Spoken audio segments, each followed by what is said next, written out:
कथा कभी धर्म का केंद्र नहीं थी, कथा सिर्फ एक पुल थी उन लोगों के लिए जो सीधे चिंतन तक नहीं पहुंच सकते थे। जहां विचार कठिन होता था वहां कथा सरल भाषा बनकर आती थी। जहां प्रश्न बोझ लगते थे वहां कथा संकेत बनती थी।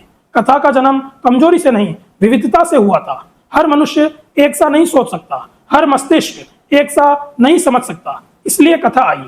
लेकिन कथा का एक स्पष्ट स्थान था। कथा पहला कदम थी, आखिरी मंजिल नहीं। उस समय कथा सुनने के बाद लोग चुप नहीं हो जाते थे, वे लौटकर सोचते थे, तर्क करते थे, विवाद करते थे, अपने जीवन में उस कथा को जांचते थे। कथा के बाद संवाद शुरू होता था। धीरे धीरे एक परिवर्तन हुआ। लोगों ने कथा को बातचीत की शुरुआत नहीं, बातचीत का अंत बना लिया। अब कथा के बाद कोई प्रश्न नहीं होता था, अब कथा के बाद संतोष होता था। और यह संतोष सबसे खतरनाक स्थिति होती है, क्योंकि संतोष खोज को मार देता है।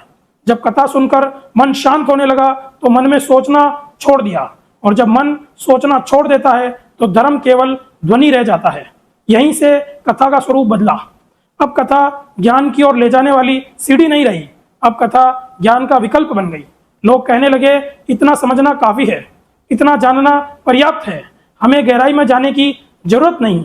और यही वह क्षण था जब साधन ने केंद्र पर कब्जा कर लिया।